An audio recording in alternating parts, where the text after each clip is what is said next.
tudo bem? Começa agora mais um programa Educare. Hoje nós vamos falar sobre os docentes. Quem são os professores, os caminhos da docência no Brasil. Você pode participar conosco aqui mandando o WhatsApp para 11 99435 2908. Minha convidada, uma amiga de longa data, professora doutora Josimeira Angélica Estocco de Camargo Neves da Silva. Tudo bem, professora Josi? Tudo bem, Luciene. Um prazer estar no programa. Quero agradecer-lhe por esse convite que me honra muito. A mim também ter você aqui, contar essa tua experiência toda, essa sua trajetória de mais de 30 anos no meio da educação, vivenciando a educação, que é um grande diferencial, né, na tua trajetória de poder ter sido profissional, né, da educação infantil, ter atuado no fundamental, no médio, no superior, agora mestrado, doutorado, pós-doutorado, professora universitária, né? A professora doutora Josi, ela é diretora do Colégio Estocco, aqui de Santo André, professora doutora em Educação e Currículo pela PUC São Paulo e pós-doutoranda em Educação e Currículo pela PUC São Paulo. Mini currículo, mini mesmo, né, Josi? Porque mini mesmo, para a gente poder resumir tudo isso, né? Então, a bacharel em Direito também, pela Faculdade de Direito de São Bernardo, trabalha na formação de professores e gestores da educação básica e do ensino superior e é membro do grupo de pesquisa em formação de educadores da PUC São Paulo. Isso mesmo. E você estava comentando que é uma grande oportunidade porque é um grupo de professores, de pesquisadores do Brasil todo. Isso mesmo, de norte a sul do país. Né? E isso traz uma outra visão, né? A gente sempre faz uma prévia, um bate-papo anterior na nossa entrevista, e isso foi uma das coisas que a gente pontuou bastante, né? A gente vai falar dos caminhos da docência no Brasil, mas esse Brasil é continental, né, professora? Isso mesmo. Ao ter contato com esse grupo de pesquisa, deu para perceber mais profundamente o quanto o nosso Brasil ele é rico no que diz respeito às culturas, às identidades, aos currículos, e o quanto nós precisamos ampliar o nosso olhar quando nós pensamos em educação no Brasil. E você, desde o mestrado, né, que você vem buscando essa questão, né, a dissertação de mestrado, a reflexão do professor diante da sua prática. Isso mesmo. Desde o mestrado, como eu atuava na coordenação pedagógica, eu me preocupava como professor se via autor da sua prática e o quanto ele refletia sobre a própria prática.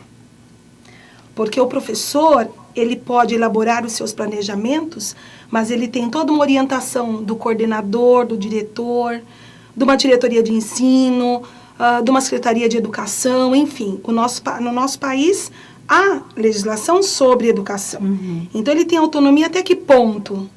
E até que ponto ele pode, dentro da sala de aula, gerir o seu espaço? Porque dentro da sala de aula, ele é um gestor. Sim.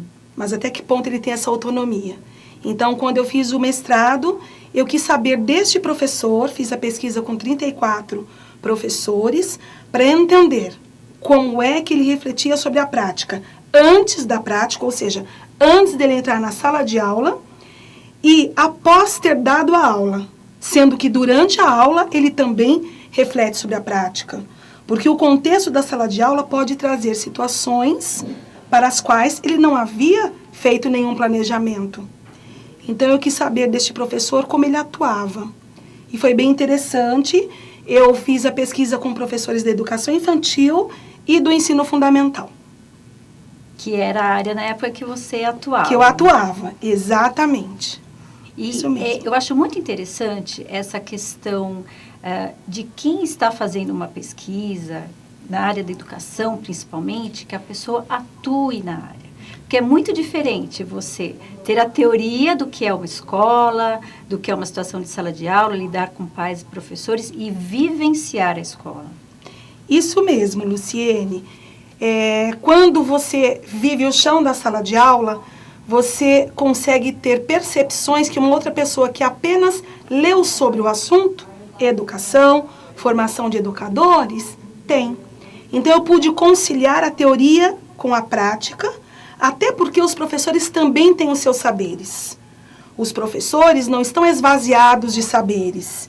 Eles estudaram para se tornar docentes e no dia a dia você também se torna cada vez mais professor, porque você começa a entender o que é a sala de aula, o que é o processo de ensino-aprendizagem. Então faz toda a diferença. Eu pude ter o privilégio de atuar da educação infantil à pós-graduação, em todos os segmentos. E você depois teve o contato com o ensino médio também, na Isso escola onde mesmo. você foi diretora. Isso. E nós vamos, no segundo programa, falar sobre a docência no ensino superior. Combinado. Que foi o seu trabalho, a tese de doutorado. Isso mesmo. Que você fala da docência no ensino superior, especificamente no direito, mas Isso. que se... estende para qualquer outra graduação. Qualquer outra. E é interessante porque, assim, nós começamos, né, lá no magistério. Isso. Que era um curso do ensino médio, mas que a gente aprendia muito, fazia o estágio. A gente estudava e já tinha um pouquinho essa trajetória, dependendo de onde a gente, né, estivesse fazendo estágio, a gente já ia aprendendo um pouco mais do chão da sala de aula, né? Exatamente. Porque no magistério que fizemos, num ano muito próximo, eu e você nos Sim. formamos, nós aprendíamos não somente as teorias que embasam a educação, mas também nós tínhamos uma prática de estágio. Eram muitas horas. Muitas horas. Muitas E nós horas, íamos para as muitas. escolas públicas, particulares, porque precisávamos ter uma visão mais ampliada do que é ser um educador. Então fazia toda a diferença ter a prática de estágio. E hoje esse curso de magistério não existe mais.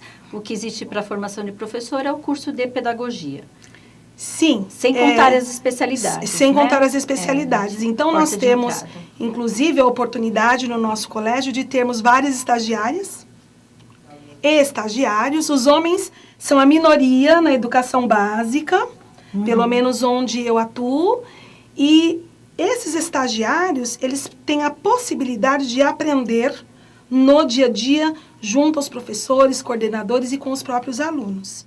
Então, eles estudam, mas eles têm a oportunidade de verificar na prática como acontece a docência. Já fazer essas reflexões, né? Exatamente. Até será que eu realmente tenho esse... Não seria o dom, não seria o talento, mas assim, eu vejo educação como uma missão.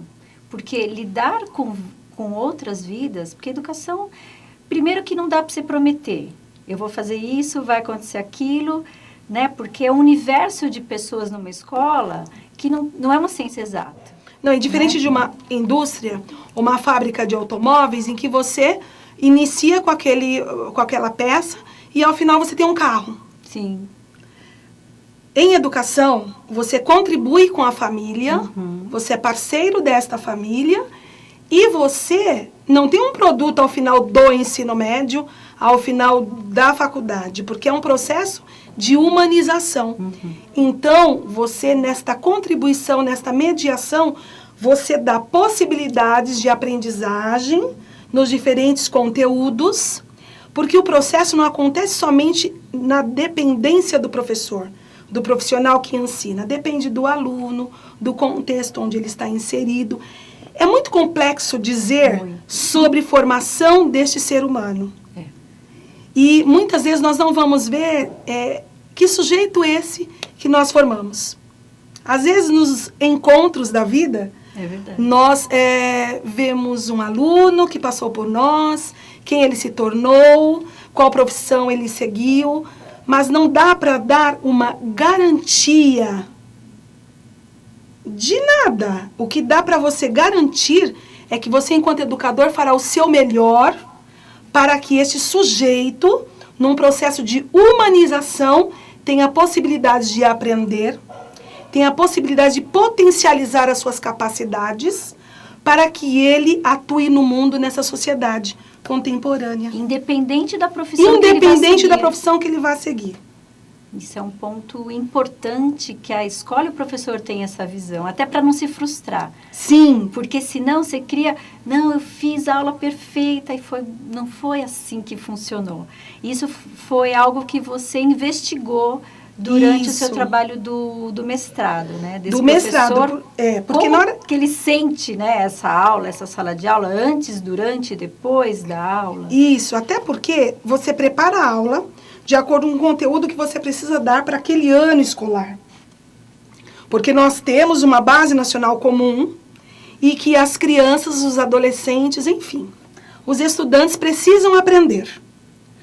Mas, diante do contexto da sala de aula, você tem um sujeito que não está indiferente à atuação de educador. Ele tem um diálogo com você, ele interage com você. E nesta interação entre professor e aluno, as situações podem ser modificadas em relação ao que você planejou. E nós precisamos permitir com que este aluno se coloque em sala de aula, que ele seja o protagonista da própria formação. Diante desse protagonismo, nós entendemos que você pode até planejar para saber por onde você vai caminhar. Que você não pode entrar numa sala de aula sem saber o que você vai fazer. Então, o planejamento serve como um mapa a ser percorrido. Só que durante a trajetória, você pode ter que fazer algumas rotas alternativas. Porque se o seu aluno não aprender de um jeito, você vai buscar outros caminhos. Porque a escola precisa ser para todos. Para um aluno que consegue aprender, para um aluno que tem dificuldade, para um aluno que tem um alto potencial, uma alta habilidade. Esta é a verdadeira escola. Que ela consegue acolher o aluno, o sujeito aprendiz, independente das suas facilidades ou dificuldades. Diante desse contexto, o professor precisa saber muito, precisa estudar. Quando você falou sobre missão, eu encaro que é além da missão. Porque é profissão professor. E nós tínhamos até discutido isso antes do programa. Professor é uma profissão. Precisa aprender a ser. Perfeito. Por isso que eu faço algumas críticas aos cursos de graduação, de um modo geral, que não tem em seus currículos uma disciplina que se ensina a ser professor. Porque a docência no Brasil, de um modo geral, porque o contexto é muito amplo e não dá para nós entrarmos nas entrelinhas, nas filigranas. Mas quem dá aula pro advogado? Ou para o futuro, melhor dizendo, para o bacharel? Um advogado, um juiz, um desembargador. Só que quem desses juízes, embargadores, promotores, aprenderam a ser professores? Isso se estende para medicina, arquitetura. Para qualquer área. Para qualquer área, não é? Bom, nós falamos aqui de não saber, às vezes, né, para onde vão esses nossos ex-alunos. E eu tenho aqui como apoiador um ex-aluno, o Ricardo Russo, que é um dos apoiadores aqui do programa Educare. E agora ele vem com mais uma empresa, fiquem com o Ricardo Russo na TV, durante o nosso intervalinho aí, mas nós voltamos já já. Pessoal, hoje o programa Ricardo Russo na TV veio com uma proposta totalmente diferente. Viemos aqui em Guarulhos, no lar da Regina. Vem com a gente.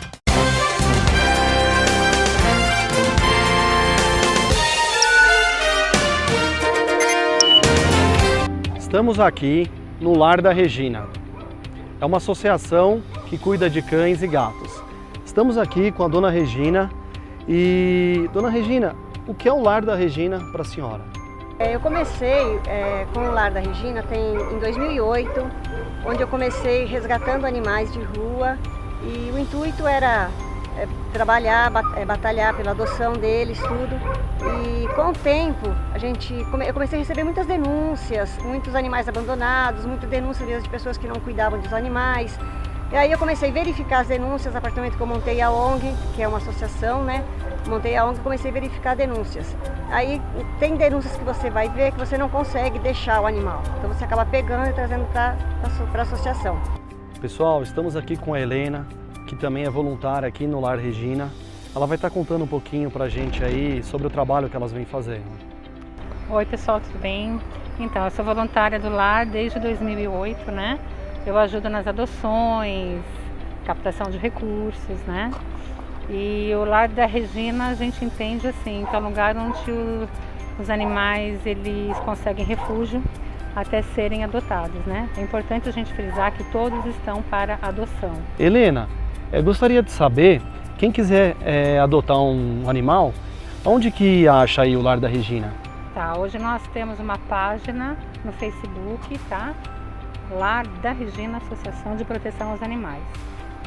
Lá as pessoas entram, tem a historinha de cada cachorro, a foto e tem o e-mail que é para as pessoas entrarem em contato conosco para fazerem as adoções, tá? adote@lardaregina.org.br. O Lar da Regina está com uma campanha chamada Tijolinho.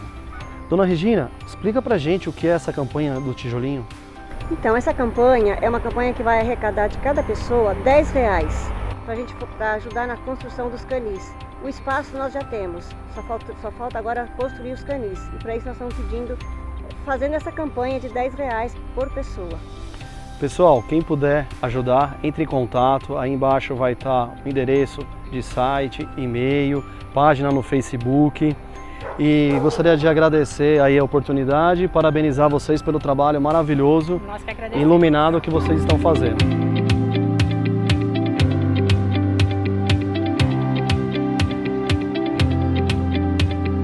Estamos de volta aqui com o programa Educare, hoje com a minha convidada, a professora doutora Josi. Você estava falando da questão desse professor que ele tem que buscar. A questão da formação continuada é importantíssima, né, Josi? Sem dúvida. Eu escrevi um artigo sobre esse tema, porque as faculdades, elas não dão conta de formar o profissional a ponto dele não ter mais que estudar ao longo de sua trajetória profissional. Não tem. Em nenhuma área. Em nenhuma área. Nenhuma E o área. mercado, ele é muito diversificado e estamos em pleno século XXI, em que as mudanças e transformações são rápidas. Então, eu escrevi sobre a importância da formação continuada no local de trabalho. No caso, trabalho é a escola. Sim. Então, na escola em que eu trabalho, inclusive, nós temos a preocupação nos dois sentidos, de se ocupar e preocupação no sentido de eu preciso fazer, que é nós gestores trabalharmos com a formação tanto dos estagiários como também dos professores que já são formados. Porque o contexto do dia a dia nos traz situações que nós precisamos refletir. Como atuar, como fazer, o que decidir. Então, o coordenador, no caso, ou orientador que trabalha ou diretamente com o estagiário ou com o professor, ele também precisa ser preparado para formar este professor no dia a dia. E não é a formação da disciplina que o professor escolheu lecionar. Sim. Não é ensinar química para o professor de química, física para o professor de física, língua portuguesa para quem fez o curso de letras. Mas sim, como é que eu dou aula? Como é que eu utilizo estratégias para que meu aluno aprenda determinado assunto? Então, este coordenador, ele é preparado, no caso da minha escola, por mim também, mas também nós convidamos outros profissionais, palestrantes, enfim. E este coordenador ou orientador preparado, ele prepara o professor, prepara o estagiário. E nós costumamos, na escola, fazermos reuniões em que haja troca de saberes. Porque o professor tem saberes que a escola precisa respeitar. Porque os saberes não estão apenas nos livros, os saberes também estão nas práticas da sala de aula. Então, nos encontros que fazemos entre gestores e docentes, nós ouvimos os professores com muito respeito, para que eles se sintam respeitados, profissionais de educação. E nesta questão de ouvirmos os professores, nós vamos fundamentando as práticas com eles. Por que você faz de um jeito e não de outro? Por que você se fundamenta na sua prática desta maneira e não de outra maneira? E os diálogos são possíveis porque é importante dar-se essa abertura para o professor falar, ser protagonista conforme eu já citei. E o que você colocou realmente, né? Esse professor, ele tem uma bagagem de vida, de cultura, de família, de vivência, ou do local onde ele começou, enfim. Às vezes o que um faz de um jeito para o outro não dá certo, tem que buscar um outro caminho. Essa troca é muito importante para que se dê essa continuidade na formação, né? Sim, porque nós temos que, no dia a dia, pensar que o outro tem um saber, que pode não ser idêntico ao seu e não precisa ser, porque nós vamos nos completando no dia a dia, nessa constância, como dizia o Paulo Freire, e às vezes eu até brinco, ele falava, nos fazemos na constância do dia a dia, e eu digo, caro mestre Paulo Freire, na inconstância do dia a dia, porque no dia a dia da escola, por mais que você planeje, você tem inconstâncias, não é? Então, por isso que é importante ter espaços de diálogo, espaços de formação e que haja um investimento do governo, se a escola for pública, do mantenedor da escola, nos profissionais que estão à frente da formação do educando. E normalmente esse coordenador, esse orientador, passou pelo papel de professor. Sim. Né? Num geral, o coordenador é alguém que foi um professor. Né? De preferência, porque se ele for professor, no momento em que ele orientar ao seu professor, o professor terá o maior respeito. Ele tem o chão da sala de aula. Ele tem o chão da né? sala de aula, faz toda a diferença, não é mesmo? Faz. Então, mas ele não pode também se ancorar apenas na prática. Sim. Porque se você se ancora apenas na prática e não reflete sobre a sua prática, porque você fez de uma maneira e não de outra, você pode só apenas, entre aspas, repetir práticas que podem ter funcionado num outro contexto de um ano anterior, mas que para aquele sujeito que você tem hoje, em 2017, não funciona. E mesmo a questão das ciências, hoje a neurociência, como funciona o cérebro, a gente consegue ver o cérebro funcionando, são muitas coisas, muitas teorias que no passado davam certo, ou metodologias, que hoje, como você disse, a gente está sempre colocando a questão do contexto enquanto Brasil. Porque tem áreas que ainda tem escolas rurais, tem escolas, né, que o professor às vezes nem tem a formação, a pessoa que sabe ler, que vai ensinar outra, né? Mas no contexto que nós estamos dizendo, assim, digamos, mais próximo à metrópole, que o professor, ele tem que realmente buscar essas novas informações, esses novos conhecimentos que vão ajudá-lo na sala de aula, para entender quem é esse aluno do nosso século XXI. Exatamente. E mesmo que ele não tenha tantas condições assim, que alguns não são nem docentes, mas eu penso que uma das melhores maneiras de você aprender é você ouvir o outro, e esse outro pode ser o seu par, que é o seu colega professor, o seu coordenador, o seu diretor, ouvir as famílias, ouvir aos alunos, porque a escuta é como se fosse clínica dentro da sala de aula. Você escuta para diagnosticar que sujeito você tem, quais são as angústias, quais são as dúvidas, para melhor atuar. Quem melhor sabe ouvir tem grandes possibilidades de atuar de uma maneira mais significativa, que tenha sentido para esse sujeito que está aprendendo. E esse sujeito que está aprendendo não está esvaziado, ele traz muito conhecimento para a sala de aula.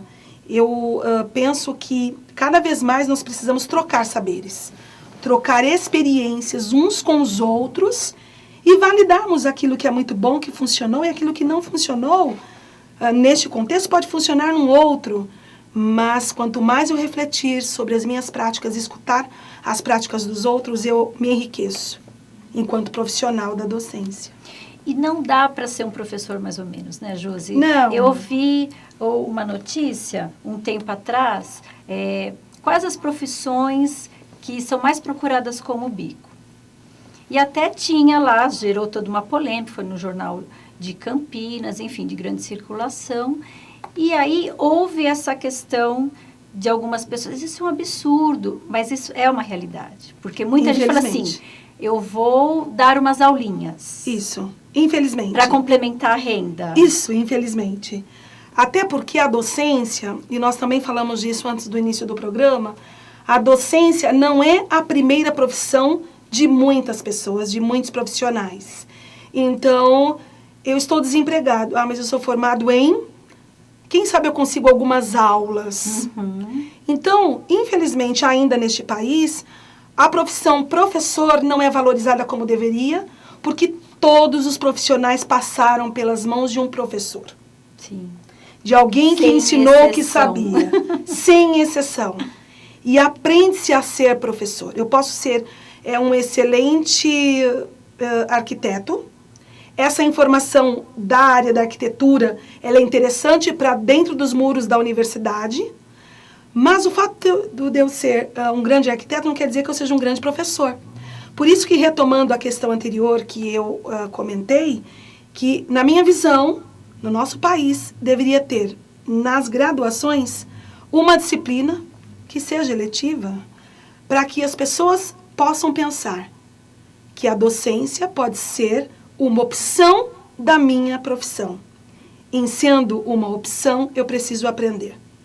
Nenhum curso de graduação, mesmo que tenha a docência, vai dar conta dele ser o melhor professor se no exercício da docência ele não continuar estudando, ele não continuar se aperfeiçoando. Mas não dá para nós continuarmos no nosso país ignorando a necessidade de se aprender a ser professor. E nós estamos falando do topo da educação, que seria o ensino superior, mas lá na educação infantil não se pode... é educação infantil, coloca qualquer professor iniciante. Elas não são babás, elas não Eu são sou cuidadoras. mãe, ela é mãe, Não, ela não. sabe cuidar de criança. E Não. não é assim Não. que tem que ser, né? Não, na educação oriental, citando o Japão, quanto menor é a criança, mais especializado tem que ser o professor. Por quê? A criança, quando ela não fala, ela se expressa pelo olhar, você tem que entender esse olhar. E para isso você tem que ter estudado psicologia, entre outras disciplinas, que compõem uma matriz curricular de muitas faculdades de pedagogia, enfim. Então, desde a criança, da idade mais tenra, ao aluno do ensino superior, nós precisamos entender da nossa disciplina e do sujeito aluno, entendermos de desenvolvimento infantil, se atuarmos em educação infantil, desenvolvimento do pré-adolescente, adolescente, do jovem que chega à universidade. Que jovem é esse que chega à universidade? Se eu entender apenas da minha disciplina ou da minha especialidade, eu não vou entender certas atitudes que são comuns entre alguns estudantes do primeiro ano da universidade. Porque quem está ali é um ser humano no papel de aluno. Exatamente. Não é? Vivendo uma outra faceta da aluno. vida dele. Não é? Tem que ter uma pessoa ali por trás. Bom, eu estou aqui conversando com a professora doutora Josi. Quem quiser entrar em contato, enfim, tirar dúvidas, saber um pouco mais, pode entrar em contato no telefone 11 4436-0962 e pelo e-mail josi, com z.silva, como está aí no GC, @estoco.com.br. O nosso bate-papo não terminou. Na próxima semana vai ter a segunda parte desse programa, onde nós vamos falar especificamente da docência no ensino superior. Né, Josi? Isso mesmo. Então, ficamos por aqui e na semana que vem nos vemos novamente. Até lá!